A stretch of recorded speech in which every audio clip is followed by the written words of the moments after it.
This hour, we revisit the issue of Central Coast Blue.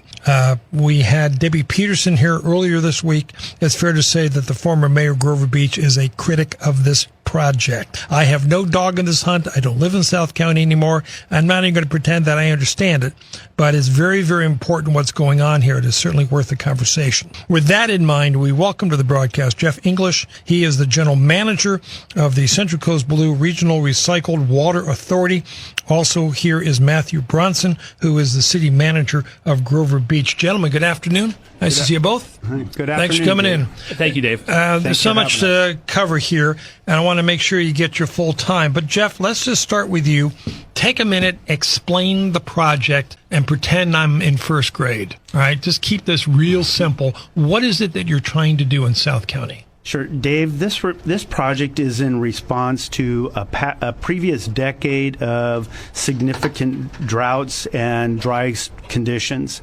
The circumstances in Lopez Lake, twice in the last decade, we were concerned about it going dry. The cities in response, the affected cities, or three of them, City of Grover Beach, City of Arroyo Grande, and City of Pismo Beach, got together. I was part of the discussion back in 2012 when we were looking at options and started to study ways in which we could provide an additional water source to our area, given our tenuous water supplies. So many studies took place. There were several significant study efforts, and basically they came upon the project called a indirect potable reuse using a groundwater recharge project.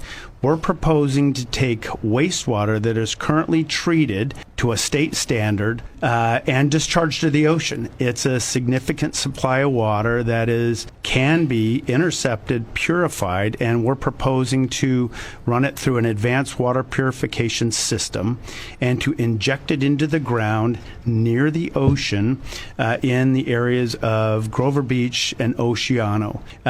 Those locations for those injection wells will essentially put a plume of fresh water between the seawater and our inland wells and allow us to retain or get out of the groundwater, a corresponding and even increasing amount of water. How much water do you think we'll get? What is being proposed is there will be an injection of approximately 900 acre-foot of water per year. Okay. Because of this barrier that it creates between the ocean and the inland wells, we will be able to retrieve at least that amount of water and more, given this protection barrier that it provides. Let me rephrase it, though, if I could, Joe. I'm just trying to understand.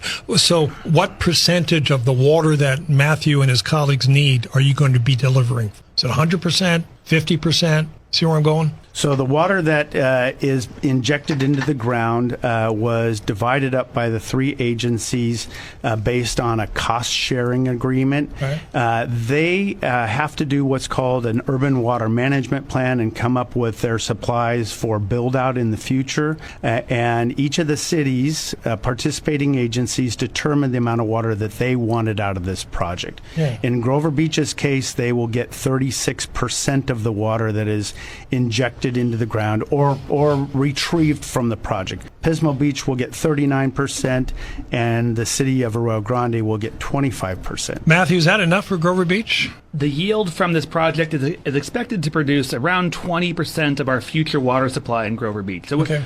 As Geoff mentioned, what we did as the three cities was to look at what amount of new water we needed to meet our demand projections today as well as the next 30 years. Sure. And so we took a look at that, and for Grover Beach, we believe 36% was a sufficient amount of new water coming into our system, along with our existing Lopez water allocation and our existing groundwater allocation. So it is an important and sizable part of our water portfolio going forward. But is it enough? It's enough for what our needs are today and for what our needs are projected to be in the future. Right. And I was teasing you when you came in, but we've got plenty of rain, guys.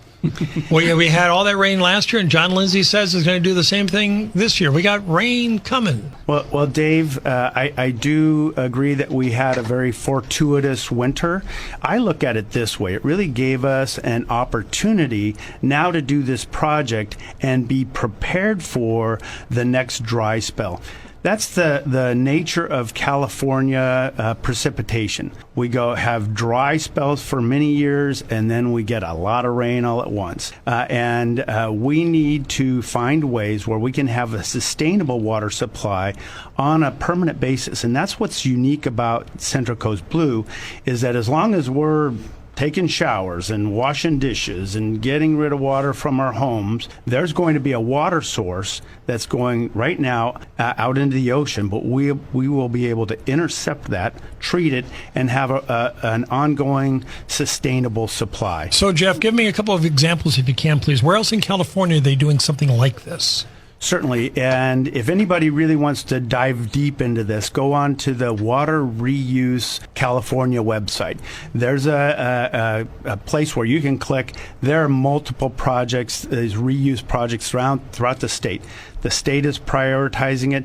Monterey One is probably the closest big project that is nearby. Capitolia has a project, Soquel area. There's a project, one of the largest in California is in Orange County. There are multiple in the Los Angeles Basin. This is the first in San Luis Obispo County. So we are not trying something that is this new technology that is untried and untested. It's a solid technology that's been tried and used by many agencies for many years. And to clarify, Arroyo Grande is already in, Pismo Beach is already in. Yes, the 3 agencies signed an agreement to participate, and Arroyo Grande and Pismo Beach already have their rate structure in place to support the financing for the project, which is being covered by 50% grant. We're getting a discount on this project. We're in a very fortuitous situation where half of the cost of the project is covered by grants, state and federal grants, and we're trying to secure more grants. So Grover Beach is the only agency that doesn't have its financing plan in place. So talk about that, Matthew, because you're the city manager. Because, again, all I know is what I'm hearing from people and reading the paper. The water rates going to be doubled, and Debbie Peterson's organizing a protest. What's the situation in Grover Beach on this? Sure. Thank you, Dave. So all 3 agencies have been actively participating in this project. We have a joint powers authority, a cost-sharing agreement. We did have a rate structure in place that provided enough funding for where the project is today. But the project is going to be an expensive infrastructure project that will provide needed water supply for our region. So Pismo Beach had a rate structure approved a few weeks ago. Arroyo Grande had a rate structure approved, I believe, last year. And now we're in the process of taking a rate structure to our city council. It goes through what's called the Proposition 218 process, which guarantees that property owners and account holders for utility accounts are given the right to be noticed and the right to protest that proposed rate structure that the city council will consider coming up in December. And that's what's happening now. This is protest period. That's correct. Okay. That's correct. And the city council is charged with making the decision on that rate structure. If there's a majority of protests submitted, then the council wouldn't be able to consider it. But absent that, the council will consider. And it's a rate structure. It's not guaranteeing the rates will be as proposed over a 5-year period. The council can always lower the rates in future years. And our council has done that previously with previous rate structures. So what happened, again, I'm just relying on secondhand information here. Was there some kind of misunderstanding or screw up in City Hall about noticing the people? What happened? We do noticing all the time for development projects and prior rate increases. We notify the account holders back in September, but we failed to notify all of the property owners across the board. Once we realized that, we fixed that problem, we got the notices out, and we took steps to make sure that doesn't happen again. So if I already voted, what happens? Then we will count your protest. If you submitted a protest prior to the renoticing, we count that. If you submit one after we've noticed again, we'll count that. All right. Geoff, you want to comment on this at all? No. Okay. I have lots to add, but not on that topic. All right. Fair enough. Let me just back up. You mentioned Monterey, Capitola. What happened to their water rates? Did they double? I don't know about their water rates. Good question. I will find that out. I don't know. These are not inexpensive projects. I use the example of Lake Lopez. I talked with Jim Gehring, who is a longtime hydrology and engineer in the South County area, and there were people who disagreed with building Lake Lopez at the time. There was lots of folks who didn't want it. Could you imagine us not making that investment at that time and the benefit that we get from it now? It was not cheap at the time. It was astronomically expensive at the time. We have a project that will not be cheap, but it will provide generational benefits. And so I kind of look at this as a similar investment. It's a long-term solution that will be around and provide a sustainable water supply for many years to come. I just jotted down this figure. If somebody in Grover Beach is paying $170 a month now for water, in 2028 they're going to be paying $337. I can't speak to where that figure comes from, but what I can say is that right now our rates are the lowest in the county. The average rate for a residential ratepayer is about $93 bi-monthly. In year one, it would increase to $121, and we'd still have the lowest rates in the county. And by year three, it'd be $174, and we're still below average across the county. So what are you hearing from people? What are you hearing from the general public? We're hearing concern regarding increasing rates, and we get that. This is a difficult proposition for us to consider and take forward to our city council. We know there is sensitivity around that. We also know that the inability to supply water to our community in times of drought would be very detrimental and be very expensive. They've got cannabis. What else do they want? You got cannabis there. Who cares about water? I'm sorry. Yeah. Dave, it's all about timing. If we had this conversation a year ago when Lake Lopez was down near the 10,000 acre foot level and we were concerned where our water supply would come from, people would be asking us to hurry up, wondering why we don't have this done yet and why we didn't think about it before. We're in a situation now where the lake is nearly full, and how quickly we forget those conditions. Yes, thank you, Dave. When I was first appointed in 2016, the very meeting I was appointed, council had a lengthy discussion around water shortages and talked about the need to purchase emergency water supply. So this has not been a new topic for us, as Geoff mentioned. It's been going on for quite some time. We've had shortages off and on, but some very significant shortages. A year ago, we were contemplating Lopez Lake dropping below 10,000 acre feet and maybe even 5,000 acres. That would have led likely to 50% reduction requirements in Grover. Think about a household, a family, a business, how they would manage a 50% reduction in their water usage. That's what we're trying to avoid through providing ongoing reliable water supply to pass those shocks. So, Geoff, what's the time frame? If you get the green light, how long does it take to get water? So the project is proposed to go out to bid in late spring of 2024. We anticipate that construction will run through 2026, and it will come online somewhere in the middle of 2026. So we're 2.5 years away from turning on the valves if, in fact, we move forward here in spring, which we anticipate doing. One of the arguments that was advanced earlier this week that I'd like for you to address, gentlemen, was the idea that Grover Beach just repaired their streets, just spent all the money.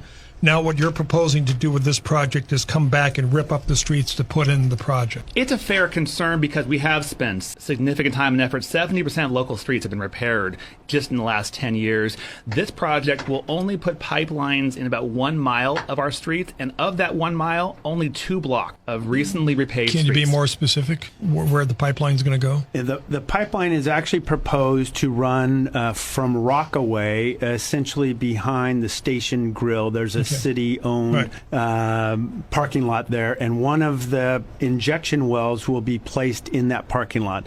It'll take up approximately 2 parking stalls. Most of it's underground, and then it'll run up Rockaway to 5th Street, and then it'll head south on 5th Street to Farrell. Farrell, it will jog out to 4th Street and then enter the facility, which is located off of 4th Street. Some people may know of Cott's Towing. It's in an industrial area of Grover Beach. There are 2 blocks, one block between Trouville and Seabright that has been repaved already. That will be restored to new condition when the project is done. And there are some other intersections where it will go through recently paved. The rest of it was identified to go on roads where it had not been paved and that they are planned to be resurfaced anyway. So, it's unfortunate when utilities come in and tear up roads. We hate to see that. Happens often, happens all the time. There's a significant project in Grover Beach right now of a fiber installation project, and that will all be repaved at some point. But in order to make beneficial infrastructure utility projects, sometimes you got to tear the roads up, and that will be the case here, but not newly paved road, that's for sure. And that was an unfair criticism of the project. I think I need to ask both of you to please comment. I know you heard John Clemens on the show earlier in the week. He argues that the slow sanitation district offers a viable option to what the two of you are proposing. And not only is it viable, but it's a lot less expensive. Why is he wrong, Geoff? Certainly, and I do respect John's enthusiasm about this project and his interest. The SLO County Sanitation Project location is not an option, and it was studied, it was looked at. They have a redundancy project going on right now. The Coastal Commission gave them a permit to move forward with that because it's in the coastal zone. Their coastal development plan clearly states, and I have a copy of their permit right here, that that's a temporary facility and it will have to be relocated after 2047. It makes no sense for us to put our facility in a location where it's going to have to be removed 30 years from now. So it's not an option. I appreciate that effort. Folks are welcome to call Jeremy Gent down, the general manager there, to get information from the horse's mouth, but that's not an option for us, but it was looked at. Yeah, Matthew, how do you respond to what John Clemens was arguing? I would agree with Geoff. We looked at the sanitation district many years ago. That was given a fair shake, and it was determined that an off-site location like we're developing now was a better approach. And then given the Coastal Commission limitations, right now, sanitation district is not a realistic. Does the Coastal Commission have to sign off on Central Coast Blue? It does. And have they yet? No, we are entering into a permit process for a coastal development permit. A portion of the project is in the coastal zone, and it will require a coastal development permit. There was a combined certified process that the County Board of Supervisors approved a while back. The whole project will be submitted as one development plan or permit application through coastal, and that's in the work. All right. Might there be a delay, though? I mean, it's the Coastal Commission. That could delay things. Certainly, and some things are out of our hands. Yeah. However, we have had conversations with coastal staff. We believe that all the concerns that they have been addressed. We've had significant environmental review. We believe that there won't be any hiccups in that process. By the way, is there a website to give out for people to find out everything? Certainly. Well, we do have a website, centralcoastblue.com, and that has reports and other information relative to the project. They're also welcome to go to the individual websites of the cities, the Pismo Beach, Grover Beach, and Arroyo Grande websites. As I mentioned earlier, there's been significant study on this project, reports, and all that data is available online. Was there an EIR? There was an EIR. Did anything come out of the EIR that we should know about? It's listed on our website. Nothing on the EIR that is not mitigatable. And it all will be within the plans of the project and through our permitting process. We've got Brenda in Grover on KVEC. Hi, Brenda. I looked into that article, Cal Matters, and from what I could tell, the only real towns that are doing this are towns with populations between 2 million and 3 million. And if I understand it, and again, this is not my profession, if I understand it right, unless you have a population of 500,000 or more, the project won't work. And just again, to emphasize, we've gone from 30 million down to 90 million. And it just doesn't, the numbers aren't confusing to everyone. But if you would address what small towns that have done this and their size of population, because this is a major city project, not a 40,000 project. Stay with us, Brenda. All right, so what's going on here? Because you said earlier Capitola, Monterey. Yeah, so Monterey 1, it's a larger geographic area, certainly. SoCal Capitola has done this project on a smaller scale as well. Bigger than what you're proposing here? Smaller than what you're proposing here? I don't know the relative size of that. We are using engineers who have significant experience in this. Corollo Engineers is a significant player in the water engineering world, and we're sizing the project to our water capabilities. But somebody has done this already the exact same size as what you're proposing. Exact same size, I know. I couldn't tell you that. But that's a pretty big question, though. Same technology. Well, we talked about the fact that we want to bring an engineer on to talk to engineering. I'd be happy to do so. Okay. And anybody can ask that question anytime. I do encourage folks to reach out to me specifically if they have technical questions that require some time. I don't know the size of SoCal. My understanding of SoCal is roughly similar to us. They're about a year ahead of the design and development cycle, and they've also gotten state grant money. Someone else has done it basically the same what you're trying to do. That's all I'm trying to establish. Yes, Brenda, what else you want to say? That's it. Thank you for your time. Brenda, thanks for calling. Thanks for listening. Anything else you want to say about Brenda's phone call? No, again, we are not the lead on this. That's been done many times. I encourage folks to go to the water reuse website, look at their map of all the places it's been done. It's a tried and tested technology. 805-543-8830. Jim is in Grover. Hey, Jim. Yeah. Hi, Jim. You're on the air. Okay, thanks. There are a couple of things that have not been brought up that I could raise, and that is that back in the 1960s, we had a seawater intrusion episode that was well documented by the California Department of Water Resources.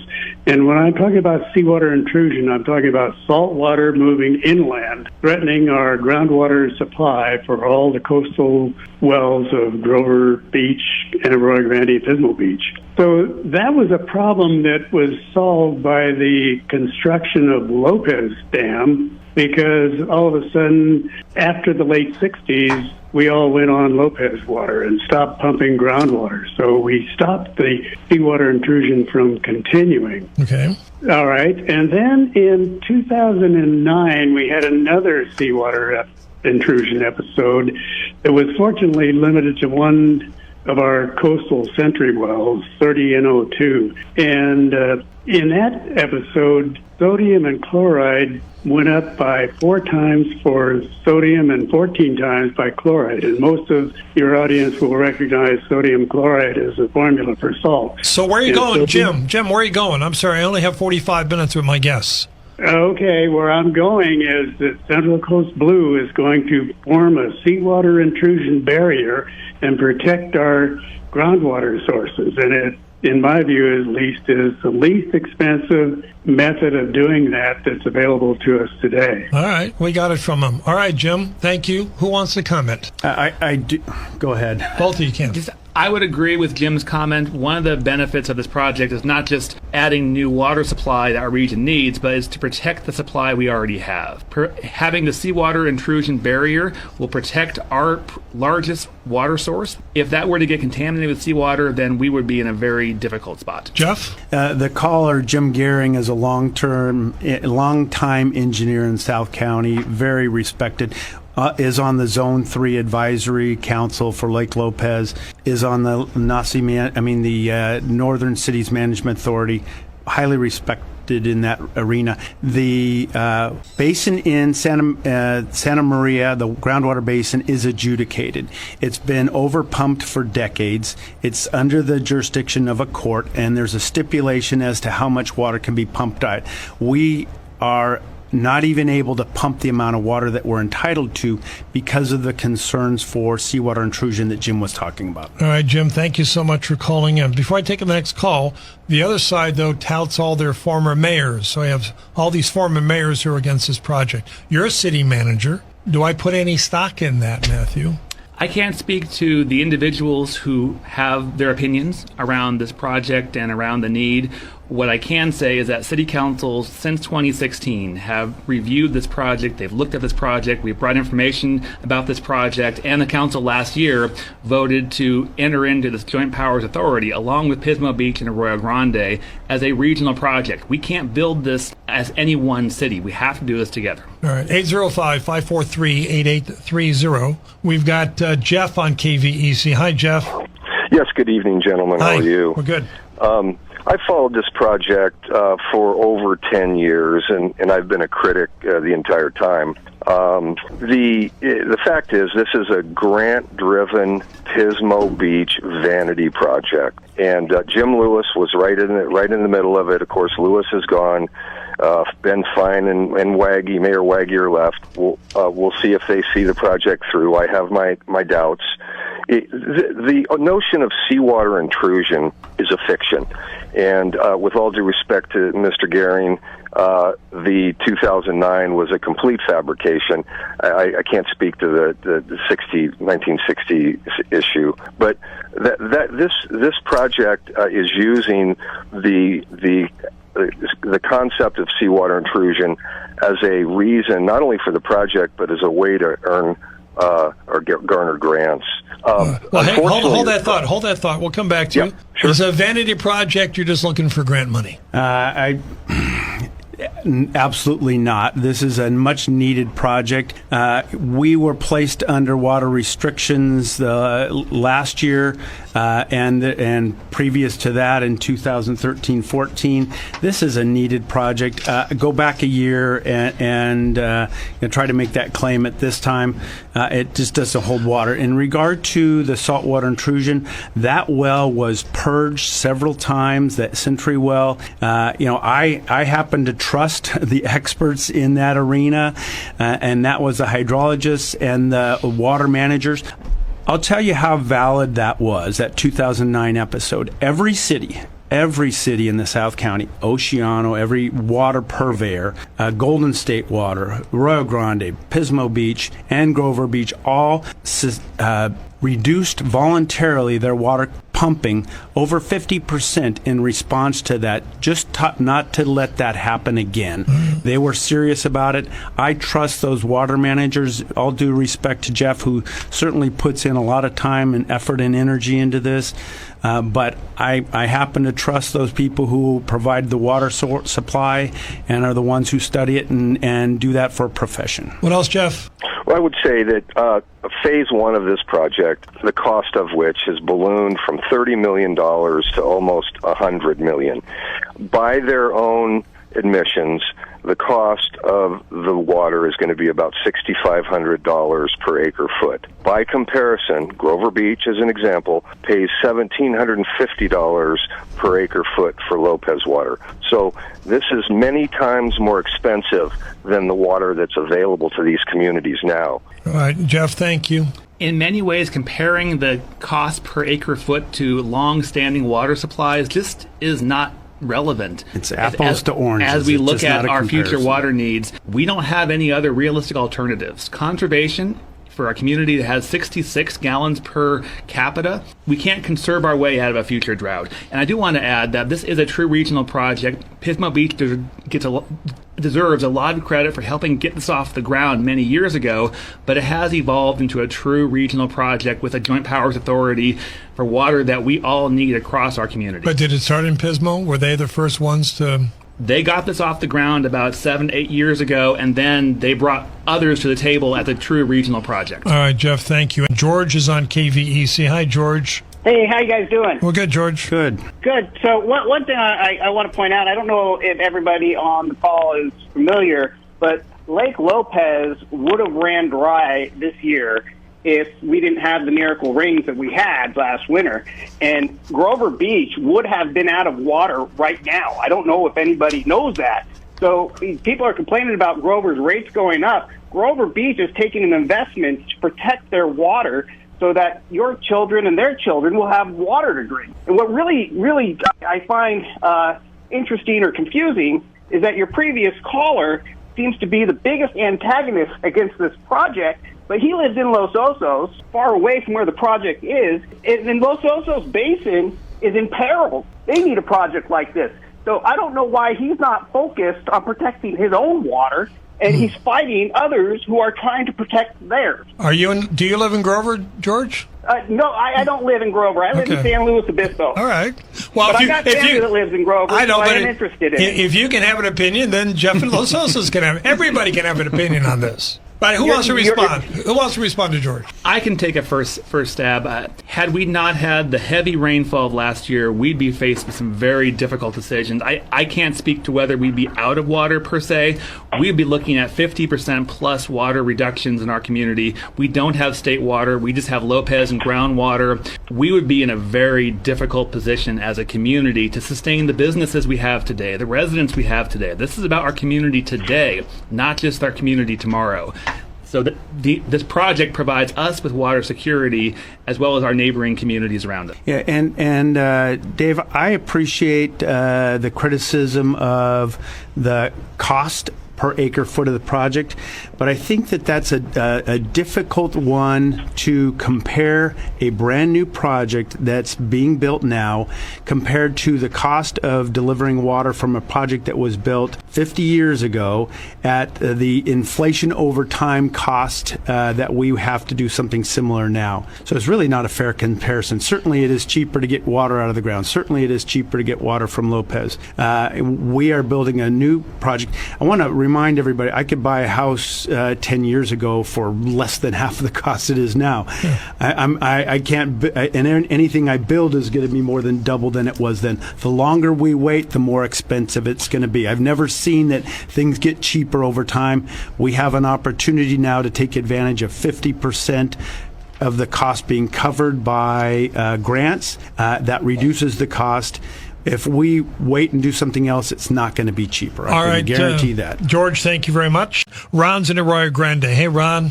Hey, Dave. How are you? Good. I've, for years, I've often heard that, when we have the drought and the reservoirs get down, there's always this talk as, my God, all the water that's running into the ocean, we should be able to capture that. Has anybody ever thought about, and I know it costs money, but in the long run it would be great, of creating another Lake Lopez someplace? Yeah, that's a little bit out of my league. That's above our pay grade, Ron. Ron, I know that the state is prioritizing stormwater capture projects. So there are a number of places throughout the state where stormwater capture projects are in process. There have been rules regarding development where they have to capture their stormwater as well. That's in the works. It's eminently expensive to create another dam. There's environmental issues. There's challenge. This is a much more less expensive, manageable project than that. But yes, statewide they're looking those as well. Anything else, Ron? Are you recycling the water from the used water? Is that what you're doing? I haven't been. Didn't have a chance. Remind our listeners about that, please. Yes, we are taking water that is recycled. It's treated wastewater and being discharged to the ocean now. We're intercepting it and putting it through an advanced water purification facility and then injecting it into the ground. So yes. All right, there we go. Meanwhile, Matthew, what's next in the process? What's the next step? What's next is that we are still in the Proposition 218 noticing and protest process. So we are receiving protests that are submitted by individuals in our community. The City Council will consider action on December 11th. Public hearing at our council chamber, depending on the number of protests submitted. If there is less than the majority of properties in the city, then the City Council will consider action on the rate structure. And just to emphasize, they're asked to approve a rate structure. They're not being asked to approve enacting every single year worth of rates. Our goal is to bring in lower rate increases over time with additional grant money, additional funding for this project. Refinance. And that's what our goal is as a city. But you need 50% plus one. For a protest to be successful, There has to be 50% plus one, a majority. So what do you need to defeat it? Well, ultimately, if there is not a majority of protests submitted, then the city council can take action on the rate structure as they would any other decision that goes before them. One thing I wanted to also add is that we have a utility assistance program. We're one of a few cities in the county that has a program to help provide discounts for those who are lower income in our community, and we will be expanding that this next year. Let's hear from Stu Jenkins on KVEC. Hey, Mr. Jenkins. How are you, Dave? I'm great. It's Friday. Hello to your guests. Hi. I have a question.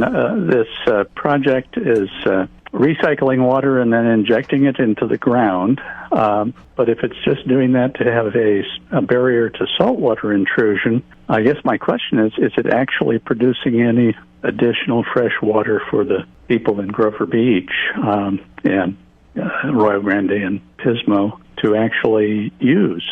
Yes, it will. We may not be pulling out the exact same water molecules, Stu, but we will be retrieving the water that's in the amount of water that is injected, and then it will also create barrier so that we can pull out some of our additional entitlement water that we're not currently pulling out. So there's an auxiliary benefit to the project. So you give us new water and protect existing water. Correct. All right. What else, Stu? Well, I didn't know if there was a percentage of the water that was actually going to just go to be used as the barrier to seawater intrusion and a percentage that was going to be coming out for use by residents.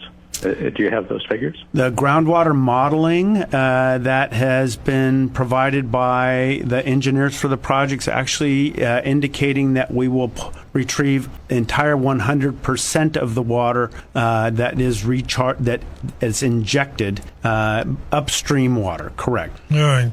Stu, thank you for that. We've got Jim in Santa Maria. Jim, how are you? How you doing, Dave? Good, thank you. It's very complicated, but typically when they build a reservoir, they put wells downstream of it because it's saturating the earth. But we haven't built a new reservoir, a large one, since 1974, the new Maloney's Dam. But to build another reservoir, of course, you have to displace people and landowners. And, that's a very hard thing to do. Agreed. Indeed. Can you hear me? Yeah, they're agreeing with you, Jim. Mm-hmm. Anything else you want to say? Well, in other countries, they're not as nice as us. They just build a dam and tell everybody to move. I don't think they're going to do that in Grover Beach. All right, no, sir. Jim, thanks for the call. We're almost out of time. So what's your call to action, Matt? What do you want people to do? What I would say is that our job as a city is to provide safe, reliable water and wastewater services to our community. These utility rates don't just fund Central Coast Blue. They fund the operation and maintenance of our water systems. They fund other projects to make sure we have safe drinking water, safe water for our community. This water supply is essential, not just for Grover Beach, but for our entire South County area to give us water supply and resiliency we have not had to date. Geoff, what's the call to action for you? So healthy vetting of public projects is important, and that's what's happening right now. I certainly appreciate the interest and welcome questions. My contact information is on the Central Coast Blue website. What's that website again, please? CentralCoastBlue.com. And there's resources there available. If folks can't find it, I'd be happy to help them out. I'd be happy to go meet with community groups. Have you talked to Debbie Peterson ever?